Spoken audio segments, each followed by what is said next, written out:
cordiale benvenuto da Anna Piuzzi. Continuano gli approfondimenti di Radio Spazio 103 dedicati alle elezioni politiche 2013. In studio con noi l'assessore all'innovazione e e-government del Comune di Udine e ovviamente candidato alla Camera, Paolo Coppola. Buongiorno Assessore. Buongiorno. Rompiamo subito il ghiaccio chiedendole quali saranno, in caso di elezione, come probabile vista la sua collocazione in lista, quali saranno i 3 temi più importanti su cui intende impegnarsi. Beh, allora, io, visto le mie competenze, io sono un informatico e appunto insegno informatica all'Università di Udine e da 5 anni mi occupo di nuove tecnologie. La mia idea è quella di andare in Parlamento a cercare di lavorare appunto sui temi delle nuove tecnologie, che non è un tema di nicchia, purtroppo è sempre stato relegato come un tema da specialisti, invece nel 2013, nelle condizioni in cui noi ci troviamo, è un tema secondo me importantissimo e trasversale, cioè per cercare di rilanciare il Paese, per cercare di affrontare nel modo corretto la crisi e soprattutto per cercare di creare posti di lavoro, il nostro Paese deve cercare di colmare il gap che abbiamo nei confronti di tanti altri sui temi delle nuove tecnologie. Noi rispetto a quasi tutti gli indicatori dell'agenda digitale europea siamo agli ultimi o penultimi posti in Europa. Questo è un problema enorme perché vuol dire che il nostro Paese non si sta attrezzando al cambiamento che sta avvenendo.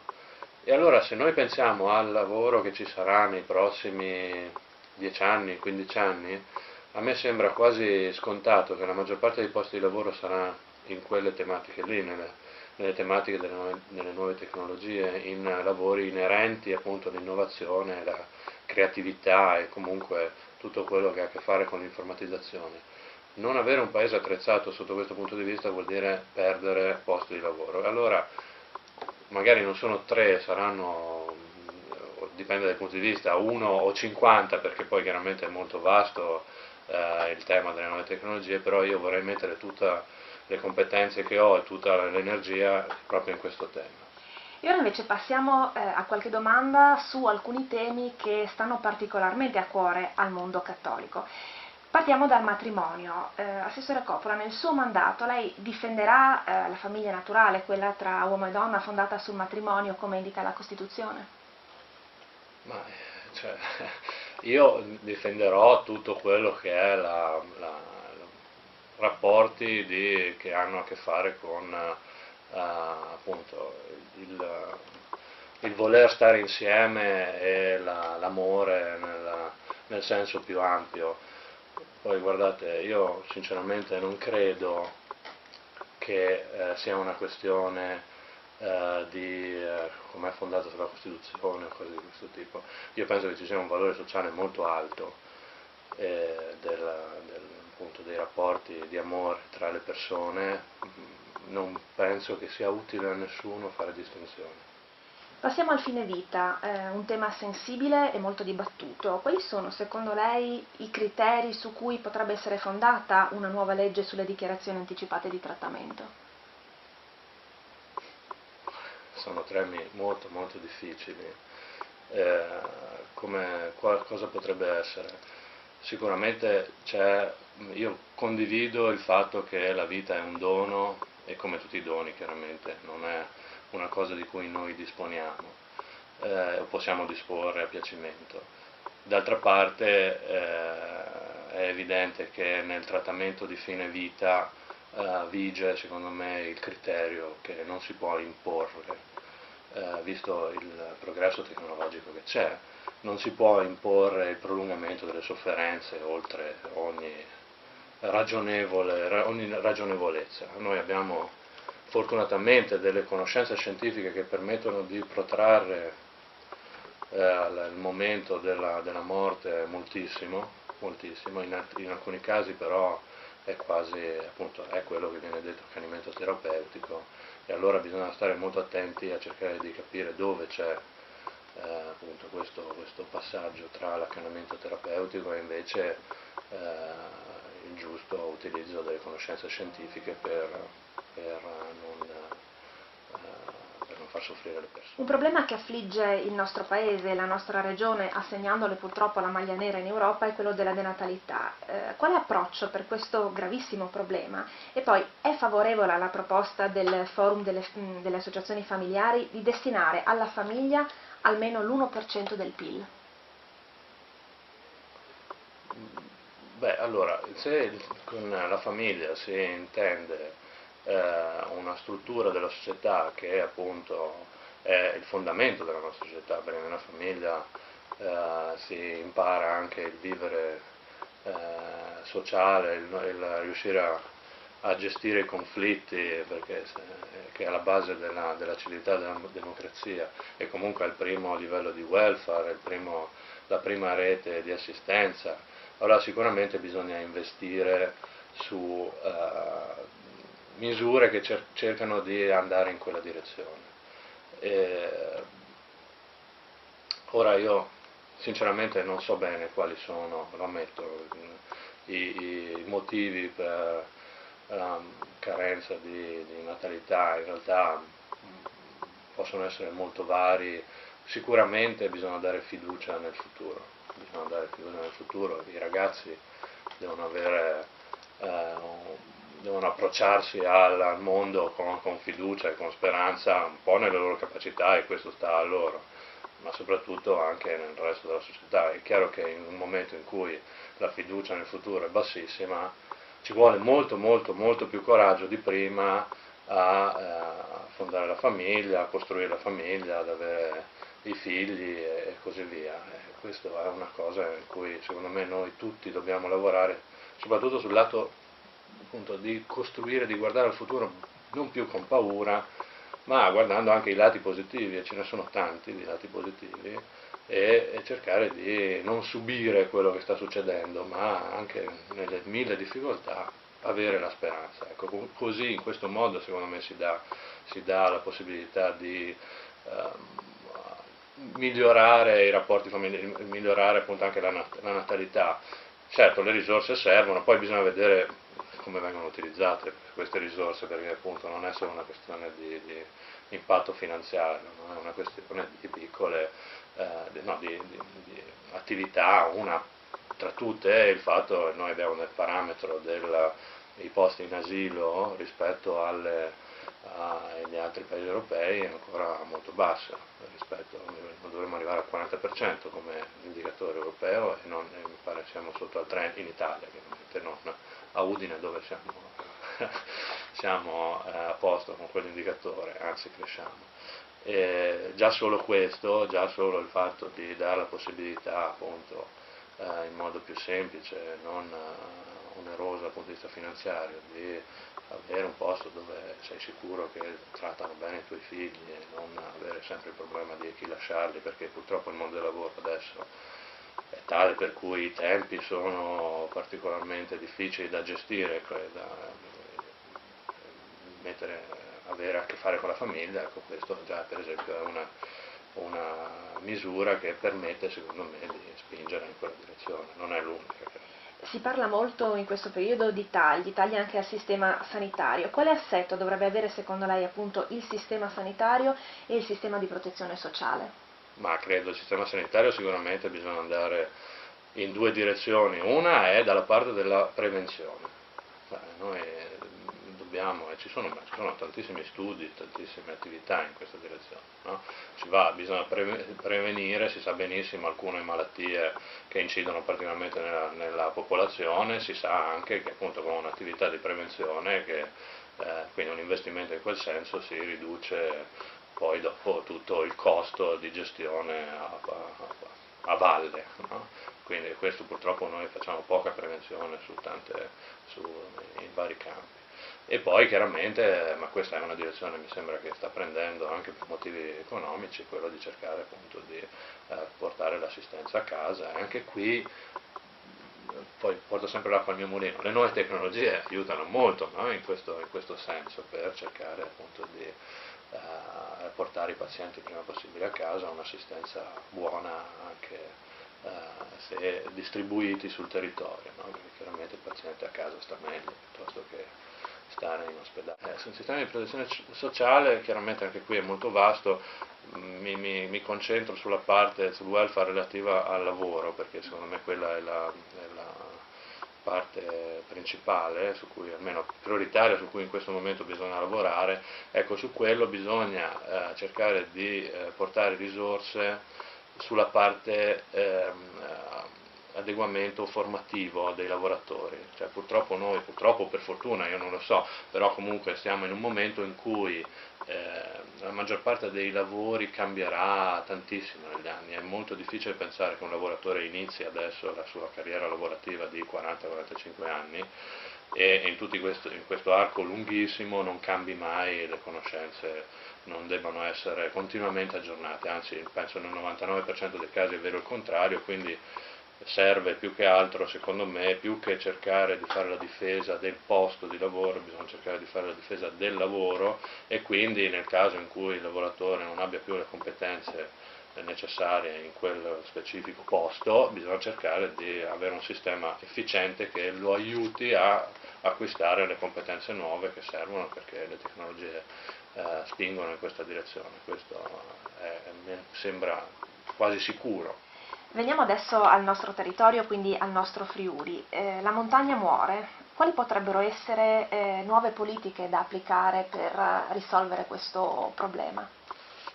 Beh, allora, sicuramente un primo passo è sulla parte del turismo. Quest'anno, nel 2013, se non sbaglio, l'Europa spingerà molto, uno dei temi sarà quello del turismo, e quindi ci saranno dei finanziamenti europei da cercare di sfruttare, da raccogliere, e sicuramente questo vale chiaramente nel discorso del turismo per tutta la regione, anzi per il nostro paese. Noi siamo potenzialmente tra i migliori al mondo da questo punto di vista, è una ricchezza fortissima, enorme, che bisogna sfruttare, però per sfruttarla bisogna immettere nel sistema imprenditoriale di nuovo innovazione e una capacità di stare in rete, di gestire in modo coordinato le attività, no? Non si può più continuare ad avere piccoli imprenditori che lavorano a livello locale e basta, con prospettive piccole. Purtroppo ormai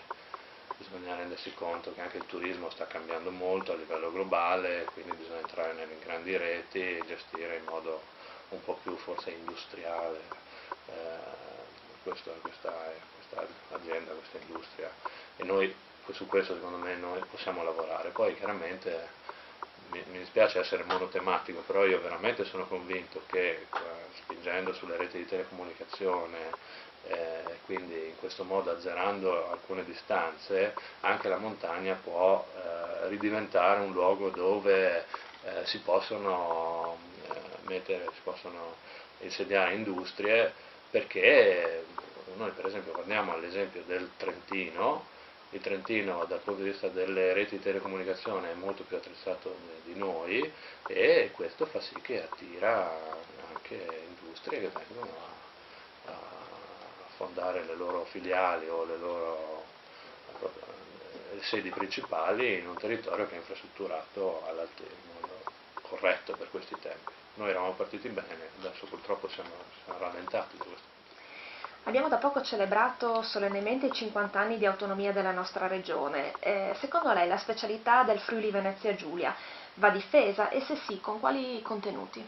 L'autonomia va difesa, la specialità secondo me in questo momento non è una parola, un termine che va utilizzato, perché poi diventa un boomerang, no? nel resto dell'Italia. Se noi continuiamo a dire siamo speciali, in un momento in cui la riduzione di finanziamenti colpisce quasi tutti, e noi dobbiamo essere consapevoli che siamo piccolini nei confronti dell'Italia, questo secondo me ci pone in una condizione di debolezza, mentre invece sottolineare l'autonomia, sottolineare la capacità del nostro territorio per vari motivi di essere laboratorio per gli altri, per provare magari soluzioni leggermente diverse, per dimostrare che sono più efficienti e più utili al Paese, allora questo sì. Questo perché? Perché il nostro territorio è un territorio particolare, che veramente è al centro dell'Europa. Adesso se uno prende la cartina e mette il compasso su punta sul Friuli Venezia Giulia, fa il cerchio, vedrà che noi siamo esattamente al centro dell'Europa, dal punto di vista logistico siamo in una posizione eccezionale, abbiamo sicuramente un tessuto sociale di altissimo livello. Io vorrei sottolineare i nostri ragazzi, i nostri studenti, i test PISA, OCSE dimostrano che nelle materie scientifiche sono i migliori al mondo, sono ai livelli migliori al mondo, e quindi abbiamo secondo me tutte le caratteristiche per appunto diventare laboratorio, questo sì. Con appunto quando uno vuole sperimentare, mostrare di essere più bravo, può chiedere più autonomia. Questo secondo me è la direzione. Lei ha parlato appunto di particolarità, c'è tra le particolarità la ricchezza linguistica e la varietà di culture nella nostra regione.